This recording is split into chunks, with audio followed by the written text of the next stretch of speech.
Бүгінгі әңгімеміз қажеттілік пен кездейсоқтық туралы.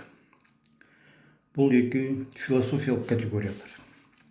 Өткенде айтып өткенбіз, философия деген табиғаттың, қоғамның және адам ойының дамуының ортақ заңдылықтарын туралы ғылым деп. Бұл философияда көптеген категориялар бар. Жекеше және көпше, мазмұн және форма, терістеуді терістеу, эволюция және революция, тағы сондай көп категориялар бар. Категориялар қабат келетін заңдылықтар философияда. Бүгінгі біздің талқылайтынымыз, айтатынымыз қажеттілік пен кездейсоқтық категориялары. Бұл категорияларға философтар өте көне заманнан бері ойлады, ойға салып келді. Мысалы, 2,5 мың жыл бұрын өмір сүрген Демокрит. Ол Демокрит өте атақты философ болды. Алғаш рет дүниеде барлық дүние, әлем атомдардан құралады деген ойды сол кісі айтқан, алғашқы атомист. Соның ойы бойынша Демокриттің дүние бәрі қажеттілікпен дейді, жаралған дейді. Қажеттілік бір заңмен жаратылған дейді. Қажеттілік деген көбінесе заңдылық деуге де болады ғой енді. Сондықтан бұнда ешқандай кездейсоқтық жоқ дейді. Адам өмірде, қоғамдағы мемлекеттің өмірде, қоғамның өмірде, табиғатта сол қажеттілікпен туындаған или бір заңдылықпен табиғат. Болу керек заңды, орман болады, тау болу керек болады дейді табиғатта. Мұхит болу керек болады. Қоғамда да бір мемлекет болу керек, күшею керек болады дейді. Басқа мемлекет жойылу керек, ол жаулап алыну керек, басқа біреулер жаулап алу керек, ол болады.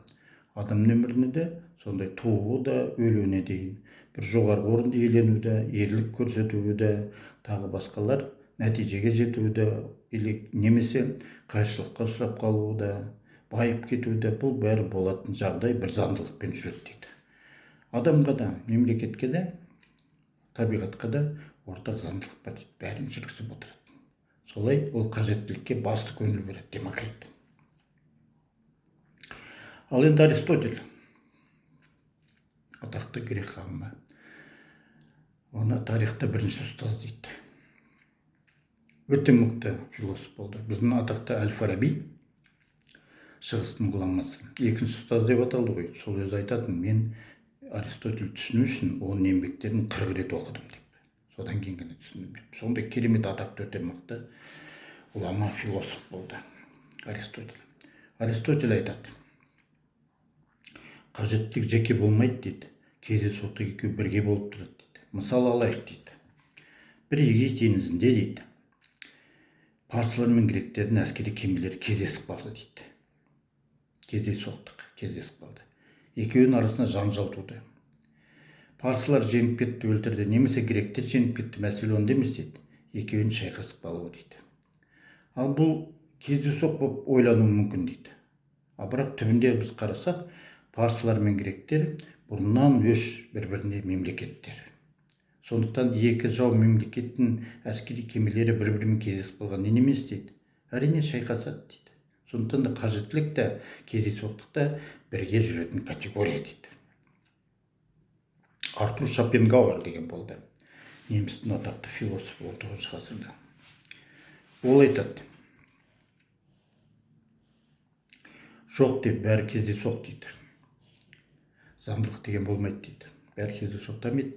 Бүкіл ғаламды, вселенная ғаламды, әлемдік ерік билейді дейді. Әлемдік ерік дейді. Ол өзі саналы емес дейді, және мақсатты емес дейді. Ол үлкен құбылыс, сондай әлемдік ерік дейді. Соның еркі бойынша адам өмірді, мемлекеттер өмірді, табиғатта соның еркімен дамып отырады, кездейсоқ болып отырады. Мысалы, адам бір нәтижеге қол жеткізді ме, кездейсоқ. Опат болып кетті ме, кездейсоқ. Мемлекеттер пайда болды ма, бір мемлекет, кездейсоқ. Ол басқа мемлекетті басып алды ма, кездейсоқ. Бір мемлекет ішіктен бүлік шығып құлады ма, ол кездейсоқ.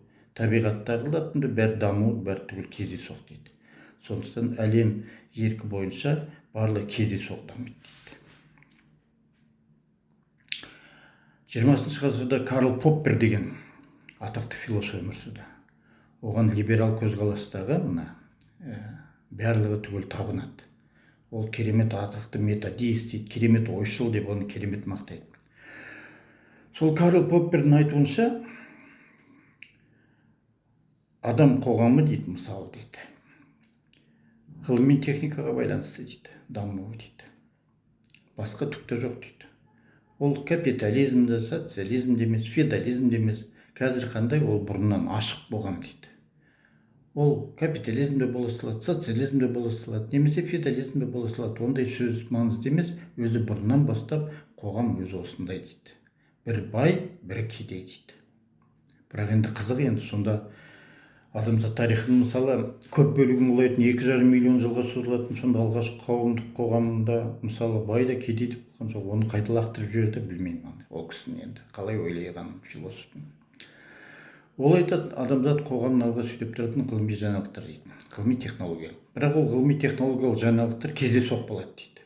Ешкім алдын ала болжай алмайды дейді. Қай ғылым қандай жерде қандай жаңалық ашылатынын. Мысалы физикада Ньютонның заңы бар, Эйнштейн заңы бар, химиялық элементтері бар әлгіменделетін. Соны алдын ала ешкім болжамайды, осындай уақытта осындай жаңалық ашылады деп. Ол кездейсоқ пайда болады дейді. Сол кездейсоқ пайда болғанның арқасында ол қоғам дами бастайды дейді. Қоғамда кездейсоқ дамиды дейді. Бірақ та енді ол ойы енді субъективтік қой көбінесе. Ол баяғы адам мысалы біреу бай болды, біреу кедей болды. Кездейсоқ болды, сондай енді кездейсоқтық. Бәрі тағдыр түгел кездейсоқтыққа байланысты деп сондай шешім шешеді. Бірақ енді қызық, егер ол кісіні былай ойлап қарасақ, қазір білмеймін, батыс елдерінің көбі соған табынады. Онда мысалы кездейсоқтық болса, ғылыми жаңалықтар бар. Мына Африка елдерінде неге ашылмайды неше түрлі ғылыми жаңалықтар? Мұхиттық елдерде неге ашылмайды? Дамымаған елдерде, бәрі дамыған елдерде ашылады түгелде. Англия, Франция, Германияда түгелде ғылыми жаңалықтар. Ал Карл Маркс пен Энгельс диалектикалық материалдың негізін салушы. Бәрі өндіріс күштерге байланысты. Өндіріс күштердің дамуы қажет етеді өндіріске ғылыми жаңалықтарды және технологияны дейді. Сондықтан да өнеркәсіп дамыған елдерде ғылым мен техника дамиды және технологиялар енгізіп қоғам дамып отырады дейді. Бұл енді өте дұрыс көзқарас, ғылыми көзқарас. Бұндай көзқарастар енді көне шығыста да болды. Мысалы Лао Цзы, көне Қытай философы, 2,5 мың жыл бұрын өмір сүрген. Сол қажеттілік пен кездейсоқтық екеуі бір-бірінсіз өмір сүре алмайды дейді, гармонияда дейді. Мысалы, оның басынан өткен бір әңгіме бар. Архивте жұмыс істеген ғой Лао Цзы. Отырса бір күні бір жігіт, жап-жас жігіт келеді. 30-ға толмаған әлі. Келеді де айтады, мен сізден ақыл сұрайын дедім, ұстаз дейді. Мен өлгім келеді дейді. Неге дейді? Мен соғыстан келдім дейді. Келсем дейді, ауылымда дейді, түгел бәрі қырылған, әке-шешем де өлген, әйелім де, балаларым да түгел өлген дейді. Жаулар өлтіріп кеткен. Енді маған өмір жоқ дейді. Содан кейін Лао Цзы оны қолынан ұстайды да, жүрші балам деп өзінің қаламын бәрін қойып, паркке шығады. Паркке шығады да жүріп келе жатыр, айтып келе жатыр. Сен балам дейді, айырылатын дүниелерден айырылдың дейді. Маңайында сен айырылмайтын дүниелер көп дейді. Әне қараш дейді, күн қалай жарқырап тұр аспанда дейді. Ертең де солай жарқырап тұрады. Анан қараш, өзендер қандай су ағып жатыр сарырап дейді. Ертең де ағып жатады дейді. Мына құстар қалай ән салып жатыр дейді. Ертең де ән салады. Міне балалар ойнап жүр дейді. Ертең де бұлар ойнайды. Сол кезде бір балалар ағай алып беріңізші деп ана батпырау бұтаққа ілініп қапты. Соны әлгі жауынгер алып береді. Көрдің бе? Сен де қажетсің біреулерге, көмек көрсеттің әне балаларға. Анан қарашы, екі орындықта жас қыздар отыр, күлімдеп отыр дейді. Маған емес, мен кәрімін дейді. Саған қарап күлімдеп отыр. Сен қажетсің дейді біреулерге де.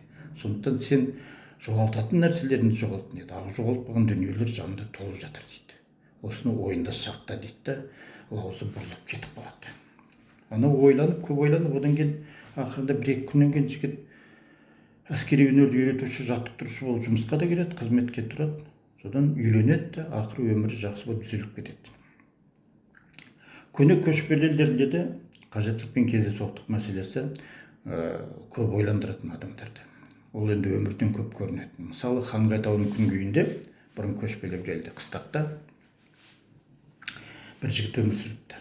Жалқау жігіт дейді. 30-ға толмаса да жалқау, керемет. Әлгі жата береді екен, бір күні ойлайды, осы қыстақтың сыртында бір бұлақтың жанында қасиетті ағаш бар дейді. Елдің бәрі барып келіп жүр. Соған мен сұрайыншы, тілек тілейін дейді, дұға оқиын дейді. Маған мүмкін бір байлық түсетін шығар, жақсылық болатын шығар, бір нәрсе болатын шығар, табыс табатын шығармын деп соған барады да дұға тілеп ішінен әлгі бұтаққа шүпірек байлап кетеді. Енді ондай шүпірек байлайтын қасиетті ағаштар деп есептелетін әлі күнге дейін бар жерлер. Содан үйіне келеді, жата береді, бірақ түк өзгермейді. Жанында көрші тұрады екен бір тігінші әйел. Әлгі барады да дұға оқып, шүпірек байлап тілеп. Ақыры үйіне келеді, жұмыс одан сайын жақсы жүре бастайды, одан киім-кешекті көп халық оған тіккізе бастайды, дәулеті көтеріледі әлгі әйелдің. Одан кейін бір ұста тұрады екен. Алыс емес жерде ұста 40-қа келіп қалған жігіт, әйелі қайтыс болыпты сол кісінің. Сол да дұға тілеп ағаштың басына барады, дұға тілейді, шүпірегін байлайды. Содан бір 3-4 айдан кейін үйленеді бір әйелге. Бәрі айтып жатады, ол керемет жақсы дұғасы қабыл болды деп, қасиетті ағаштың дейді, ол әлгі несі дейді, шапағаты дейді, сөйтіп. Одан кейін бір баласы жоқ, үйленген, 2 жыл болған үйленгеніне. Жұбайлар тұрады екен, әлілер де дұға тілеп барып ағаштың басына шүпірек байлап. Содан бір 5-6 ай өткенде балалы болыпты, 9 айдан кейін туыпты. Содан бәрі шулайды жағаларын ұстап, әне көрдің бе, қандай ағаштың қасиетті құдіреті деп, қасиетті ағаш деп. Енді адамдар сенетін ондай көп қой, ағаштарға сенетін, тауларға, бәріне. Бұрынғы заман емес, қазір деді. Мынау бұрынғы заманда өткен, 1000 жыл бұрын. Содан анау жігіт әбден ыза болады да, бәріне беріп жатыр, маған неге бермейді? Бәрі өтірік ол ағаштың деп айтқан бір қоршы деген ақсақал тұрады екен. Қыстақта әлгіге барады, шай ішіп отыр екен, әлгі ақсақал есік алдын жиыстырып қойып. Әлгі айтады, ақсақал, сізден бір нәрсе сұрауға бола ма? Болады дейді, шай іш дейді. Отырады. Отырғаннан айтады, осы ана қасиетті ағашты, бәрі қасиетті, түк қасиеті жоқ. Мен де бардым, бірақ та түк болған жоқ маған дейді. Сол бұрын қалпында тұрып жатырмын дейді. Содан айтады, балам дейді. Ол ана әйелге болысқаны дейді, әлгі тігінші әйелге. Сен айтып отырсың және болысты деп. Ол өзі бұрыннан еңбекқор әйел болатын. Оның еңбегі одан ай сайын ол өзінің еңбегін арттыру үшін ғана дұға тілеп барды дейді. Ол өзі бұрыннан еңбекқор әйел. Ал анау ұста дейді. Жәнәден әйел алған дейді. Ол әйелмен 3-4 ай бұрын танысқан дейді. Ол өзінің сенімін нығайту үшін ішін жарып барды дейді. Сол ағаштың басына. Ал ана жас жұбайлар дейді, бұрыннан баланы күдерін үспеген дейді. Қайта екеуі күдерін үзбей, екеуі тату тұрып, екеуі бірін-бірі сүйіп тұрғаннан кейін бала пайда болды дейді. Екеуінің сүйіспеншілік арқасында дейді. Егер де адам өзі түк ұмтылмай ештемеге түк істемей жатса, оған қайдан пайда түседі? Аспаннан түсе ме бір нәрсе? Сондықтан барлығының арты еңбек дейді. Түгелде еңбек етсең ғана түгелде бәрі болады деп сол түсіндіріпті. Жігіт үндемей шығып кетіпті. Қажеттілікпен кездейсоқтық. Сондықтан да әрқашан біздің өмірімізде түгел осы философия категориялар. Өмірімізде бірге жүріп жатады. Бізбен бірге адаммен, қоғаммен, мемлекет, табиғатпен бәрі. Мысалы, экзаменге дайындалып жатыр бала. Оған қажеттілік жақсы тапсыру. Ол жақсы оқиды, жақсы нетеді, кітаптар дайындалады. Одан мұғалімдердің көзіне түседі. Одан басқалардың көзіне түседі, экзамен алушылардың көзіне түседі. Одан жақсы бағалады. Қажеттілік болды, кездейсоқтық пайда болды. Екеуі бірге.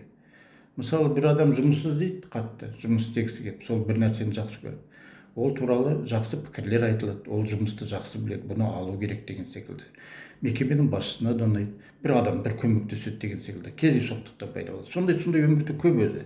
Қажеттілік пен кездейсоқтық екеуі осылай айырылмай өмір сүреді. Сондықтан да міне қажеттілік пен кездейсоқтық категорияларының диалектикасы деген осы.